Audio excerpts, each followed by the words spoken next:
Untuk para tamu dan terhormat semuanya, juga para tamu yang sudah hadir di tengah kita semuanya, dan juga untuk beberapa guru besar kesehatan yang belum bisa saya hubungi satu persatu.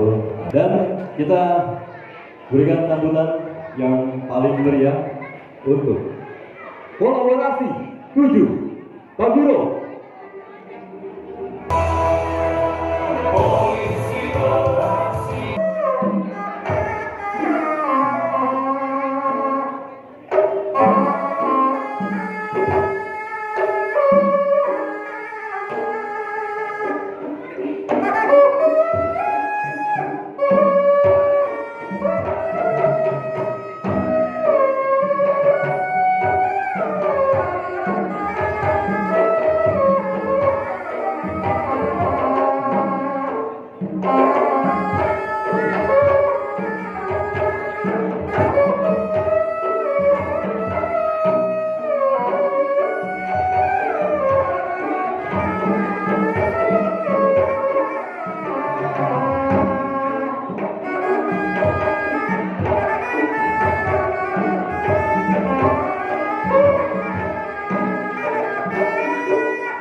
Yang saya hormati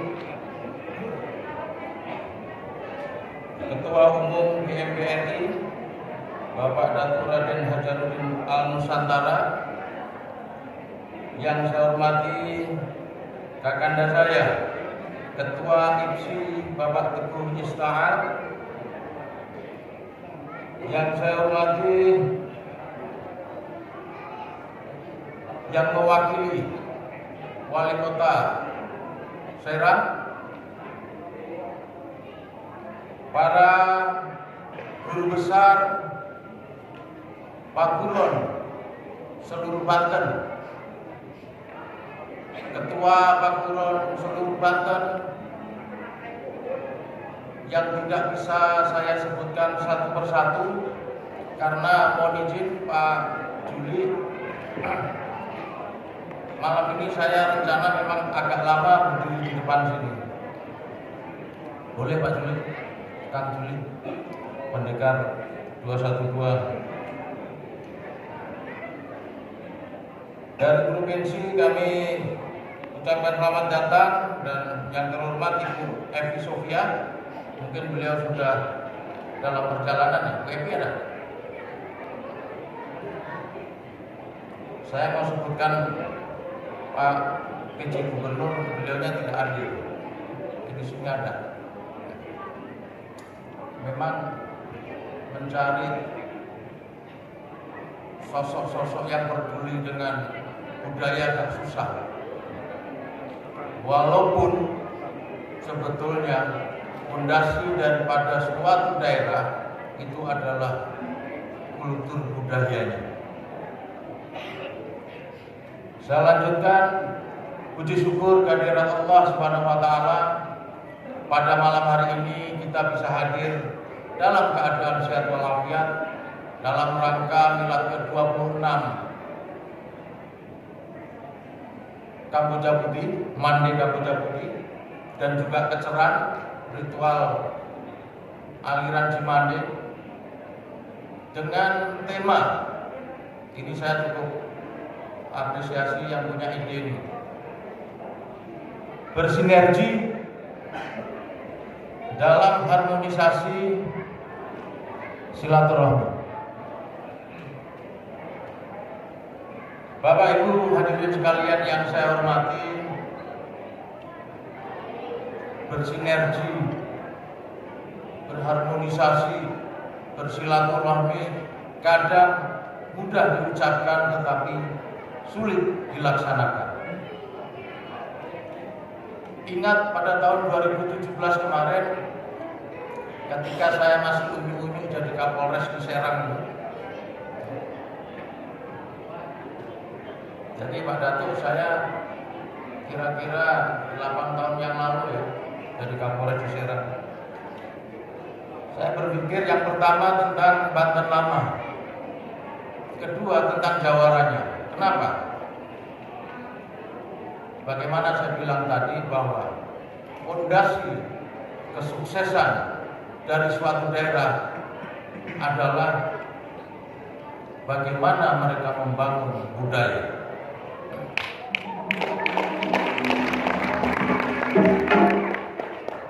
Yang saya pelajari selama 2 tahun awal saya ditugaskan di Banten.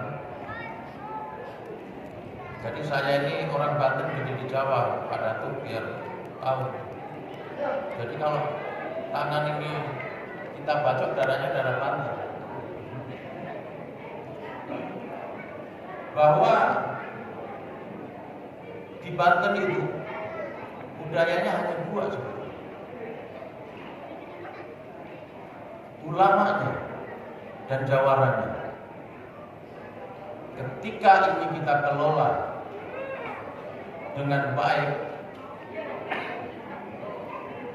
mudah-mudahan tidak ada lagi masyarakat miskin. Saya contohkan begini. Pada tahun 1500-an kalau tidak salah, kalau salah tolong saya ingatkan,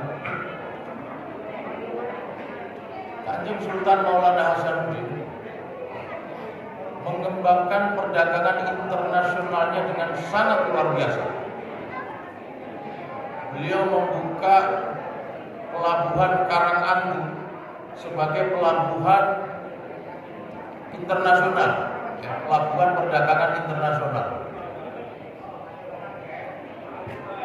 Artinya bahwa masyarakat di sekitar Banten Lama atau di sekitar Karanganyar tentu tingkat perekonomiannya melebihi daripada masyarakat yang ada di luar kawasan. Tapi ketika saya menjadi Kapolres mulai dari 2016 sampai 2018 kalau nggak salah, saya itu kelamaan sampai minta berhenti jadi Kapolres. Ini benar, saksinya dari Bapak Kapolri yang sekarang. Fakta sekarang yang kita hadapi bahwa data masyarakat miskin yang paling banyak adanya di Kasemen. Kenapa bisa seperti itu? Pak Juli wali kota diundang sama bupati. Harusnya bisa datang. Inilah, mudah-mudahan Allah mengampuni ijabah doa teman-teman dari Ketua Padepokan Pak Buron Banten. Insya Allah saya bisa kembali ke Banten. Kalau pimpinan daerahnya tidak peduli dengan budaya, tak setrum-setrum nanti. Tak korek-korek soalnya masih jauh.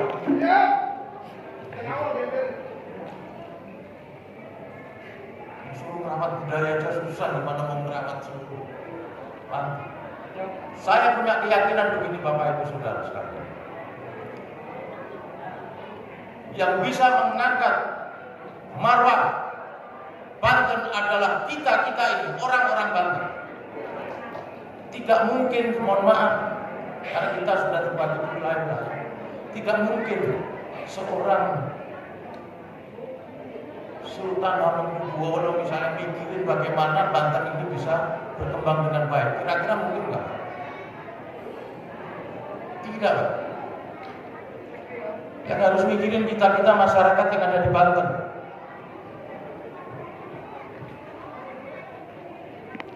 Mohon maaf, bukan saya lihat. Saking cintanya saya dengan leluhur-leluhur saya, dengan seni budaya yang ditinggalkan dan diwariskan oleh leluhur saya, makam untuk kuburan untuk makam saya itu sudah saya siapkan di Banten. Jadi saya bukan menyiapkan hanya untuk pada saat saya hidup. Insya Allah pada saat saya mati saya sudah siapkan makam. Kenapa? Saya harus kembali ke tanah Banten.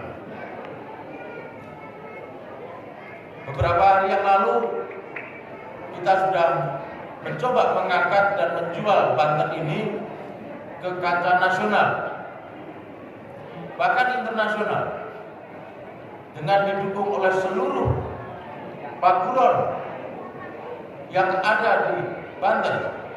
Kita berhasil melaksanakan kejuaraan tingkat nasional dengan tagline-nya dari Banten untuk Indonesia. Terima kasih Pak Ketum TTKKDH.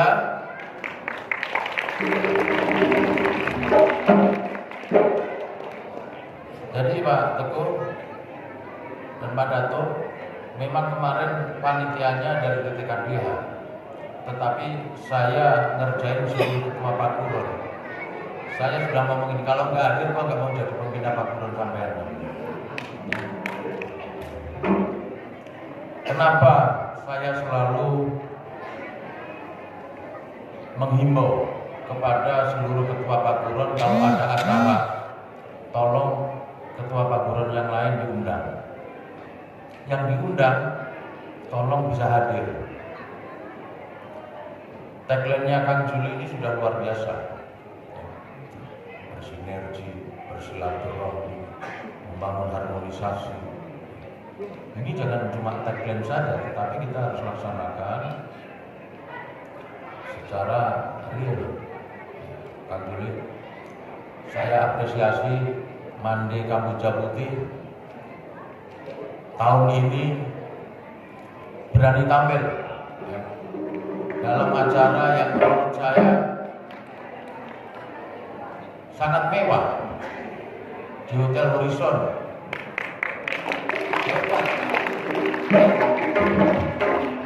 Memang jawara itu nggak boleh habis jurus kan. Mentok ke sana pakai jurus ke sini, mentok ke sini pakai jurus ke situ. Toh terlaksana juga ya. Alhamdulillah. Bapak Ibu sekalian saya hormati, dari apa yang sudah dilakukan oleh Made Kamboja Putih pada malam hari ini, Pak Ketumnya pernah menyampaikan ke saya, Pak, saya ingin memberikan, atau kita pada acara kita ingin memberikan semacam penghargaan sebagai bentuk apresiasi, kecintaan para pelaku-pelaku budaya.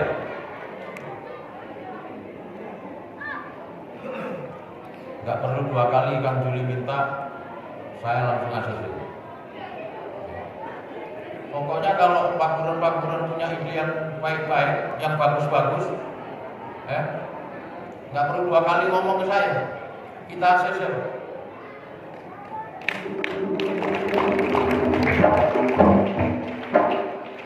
Oh ya, selamat datang Ketua Persaudaraan Sugihati Teradan dari Jawa Timur, tempat saya dibesarkan dulu. Ya, Kang Triono. Bapak Ibu sekalian, tadi saya sempat ngobrol-ngobrol sama Ketum TTKK ya. Di bulan yang mulut ini, kalau kita ikutin semua, mata kita merah karena sering dikejar ya. Berapa kali sudah kita dikejar, mulai dari DPC, DPD, terakhir malam ini. Mungkin minggu depan ada lagi, perlu dikejar lagi. Tapi itulah tradisi, dan tradisi itu fardu ain hukumnya kita jaga, fardu ain hukumnya kita lestarikan. Jangan sampai konsep-konsep budaya kita yang sudah ada, yang mengedepankan kebersamaan, ya, mengedepankan kesopanan, mengedepankan ya yang baik-baik. Kita lihat aja tadi jurusnya anak-anak kita, lewat saja begini Pak, bukan begini. Itu salah satu yang diajarkan orang-orang tua kita, bagaimana kita menghargai orang lain. Dalam kesempatan ini saya juga ingin menyampaikan satu pesan. Pesan ini memang tidak secara langsung disampaikan oleh Kanjeng Sultan kepada saya, karena saya lahir Kanjeng Sultan sudah meninggal. Saya juga bukan orang pintar atau dukun, Pak Ketua IPSI. Saya hanya melihat dan merasakan kenapa ada kelenteng di kawasan Banten Lama itu aja.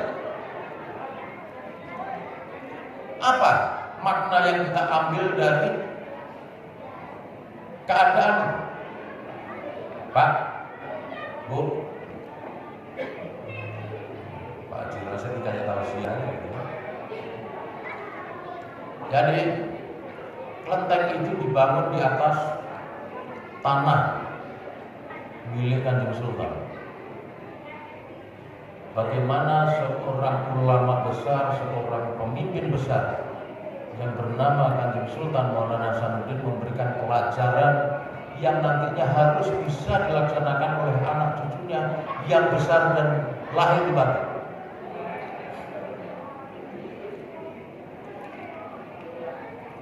Beliau mengajarkan toleransi yang sangat tinggi karena hubungan dagang yang baik dengan negara Cina. Dia mewakafkan tanahnya sebagai bentuk apresiasi, ucapan terima kasih, dan rasa toleransi terhadap rekan atau mitra dagangnya. Itu tanah punya kesultanan. Bahkan di dalam kelenteng itu ada makamnya Syekh siapa itu? Itu salah satu contoh. Kita diharapkan bisa belajar dari apa yang sudah diturunkan oleh leluhur kita Makanya bahasanya Kang Juli tadi bersinergi, ngeri kan bersinergi. Saya baru dengar Kang Juli ngomong bersinergi. Biasanya kan saya cuma bilang, Pak, saya pakai seragam Kamboja putih atau seragam Pendekar 212 Wiro Sableng. Biasanya cuma itu doang. Bersinergi, membangun harmonisasi, bersilaturahmi, luar biasa, luar biasa. Akan lebih luar biasa lagi ketika ini kita aplikasikan. Kajian di mana? Kami itu ayat kajian ini pengajian. Saya juga mengapresiasi seluruh rekan-rekan yang tergabung dalam paguyuban Pakuron Sebanten. Ini sungguh sangat luar biasa. Silakan Pakuron lain yang belum bergabung diajak bersinergi, diajak berharmonisasi, diajak bersilaturahmi.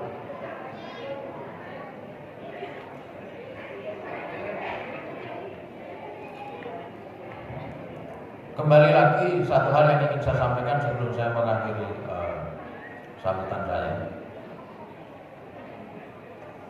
Mungkin nanti di antara kita, di antara Bapak Ibu Saudara yang ada di depan saya ini menjadi pimpinan suatu daerah, tidak menutup kemungkinan. Tidak ada yang menduga seorang tukang kayu menjadi presiden. Tidak ada yang menduga ketua Pakuron jadi wali kota, jadi bupati, jadi gubernur. Walaupun saya tidak ingin ke situ, Pak. Saya sudah menyiapkan pensiun, saya cuma ngurusin anak-anak yatim di dalam itu aja. Paling lebih dari itu. Tetapi yang di hadapan saya masih punya arah. Kita biasa gampang mengatakan membangun ekonomi kerakyatan. Betul ya Pak Datuk? Pak Datuk ini mahasiswa, jadi ya biasa berorasi. Kalau saya, karena saya cucunya Abuya, saya hanya biasa tausiah. Gitu kan? Jadi membangun ekonomi kerakyatan. Saya pernah jadi Kapolres, saya punya wali kota, saya punya bupati. Dulu Polresnya masih gabung jadi satu. Kebetulan wali kota dan bupati ini bersaudara. Nanti boleh disampaikan pada wali kota lama dan juga bupati yang sekarang. Saya panggil beliau berdua, Teh, Kak, kenapa APBD kita ini lebih fokus kepada pembangunan yang sifatnya seremonial, di luar daripada gaji pegawai, Pak, maksudnya. Ya kalau dulu bahasanya proyek prioritas, Pak. Ini boleh disampaikan kepada beliau karena fakta. Dan saya selaku mantan Birkinsus sudah punya data itu, Pak. Boleh tanya sama Pak Haji Agus Rasid ini, kalau di Polda, apalagi kepala dinas, lebih takut kepada Birkinsus daripada Kapolda. Benar ya Pak Haji?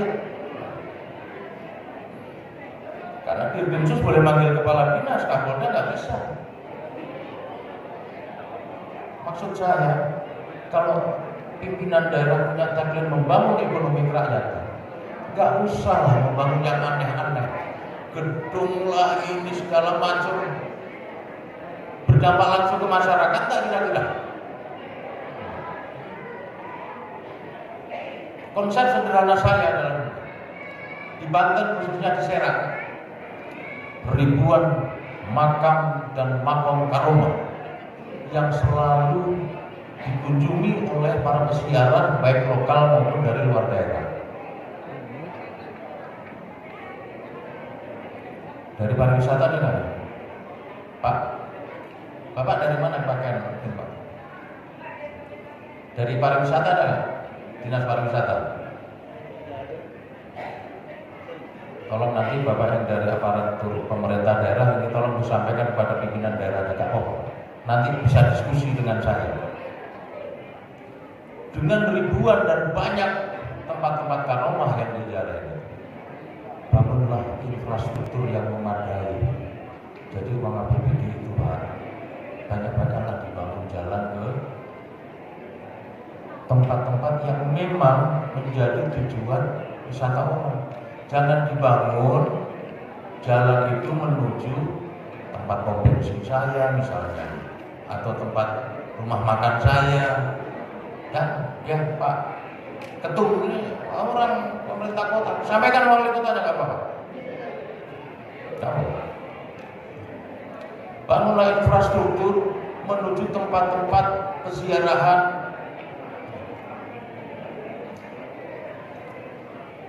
Bangun lapangan parkirnya yang memadai, yang representatif. Bangun kios-kiosnya yang baik untuk para pedagangnya. Kalau perlu, bangun semacam pendopo untuk atraksi budayanya. Kembali kepada apa yang tadi saya sampaikan. Jual budaya kita di situ. Masyarakat kita bisa jadi tukang parkir, Pak. Bisa jualan makanan, jualan souvenir, jadi security. Kalau orang mau nginep bisa menyewakan kamar-kamar di rumahnya. Asal infrastrukturnya bagus, sehingga banyak yang datang. Ketika jalan itu rusak, orang mau datang pun malas.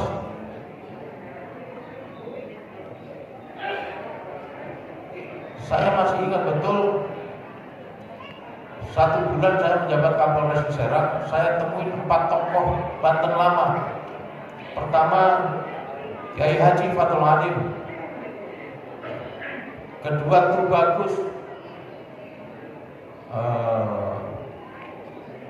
Sadli.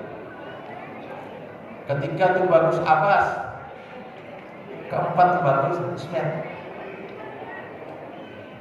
Masih ada 2 saksi yang hidup. Saya bilang begini, Kak, mumpung gua jadi Kapolres, Banten mau kita tata atau kita acak-acak aja sekalian. Betul, pada tuh. Jadi saking gemesnya saya, saking marahnya saya, tetapi saya tidak bisa marah kepada beliau-beliau karena mereka adalah orang-orang tua kita. Kenapa? Setiap saya mengantar senior-senior saya dari Jakarta ataupun dari luar Banten bersiaran dengan besarnya nama Banten pada saat itu, selesai ziarah mereka hanya nanya, kok kumuh ya?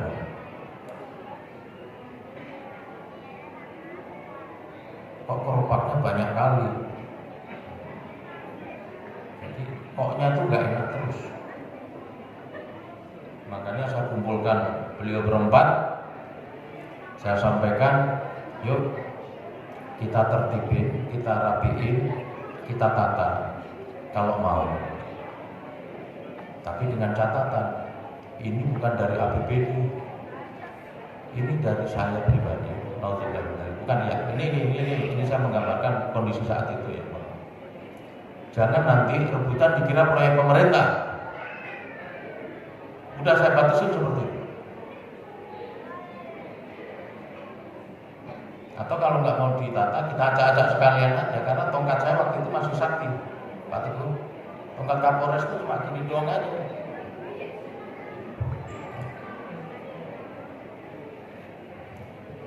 Sambil saya membangun pelan-pelan Banten lama, mulailah saya kumpulkan saudara-saudara kita, rekan-rekan kita, para ketua Pantura. Betul, Kang Minggu ya, Ustadz Fatullah.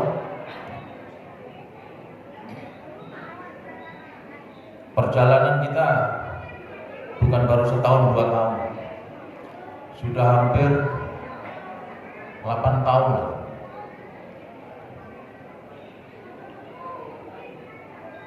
Mudah-mudahan momen ini, momen malam ini yang digagas oleh Mandi Kamboja Putih menjadi awal kebangkitan kita juga para pelaku-pelaku budaya untuk optimis bahwa dengan kita membesarkan budaya kita, dengan kita mengangkat marwah budaya kita, maka marwah Banten dan martabat Banten dapat kita jaga.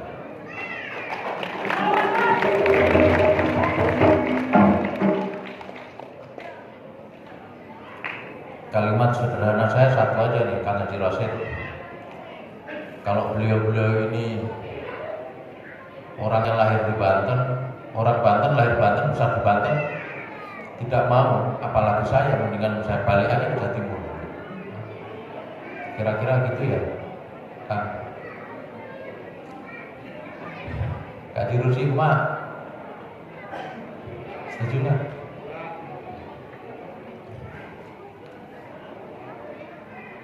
Jadi khusus untuk Ketua Pak Guron banyak-banyak berdoa. Nanti kita bikin lagi Tapak Karun Banten tahap kedua. Saya nggak mau lagi di alun-alun ini. Kita bikin nanti di Stadion Maulana Yusuf atau stadion yang lebih gede lagi itu di Baros.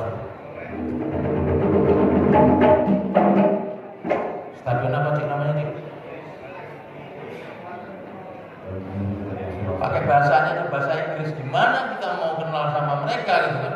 Kita ini lahir besar di Indonesia. Mohon maaf kan, saya dulu pelajaran Inggris dari SMP sampai saya PTIK. Terus makanya malas saya kalau pakai bahasa Inggris. Terus saya. Tapi alhamdulillah sekarang diberi kesempatan. Jadi kampus pun berijazah.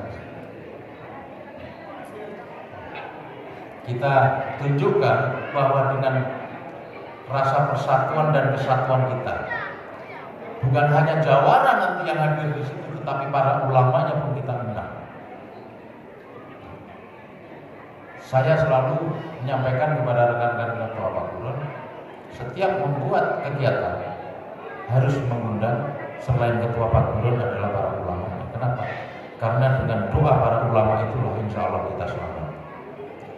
Kurang lebihnya mohon maaf dengan tidak mengurangi rasa hormat. Mudah-mudahan apa yang kita laksanakan pada malam hari ini mudah-mudahan bawa manfaat yang lebih baik di hari depan. Sekali lagi, kesalahan dan kekurangan hanya milik kita, milik saya, kesempurnaan hanya milik Allah Subhanahu wa taala. Billahi taufiq wal hidayah. Wassalamualaikum warahmatullahi wabarakatuh.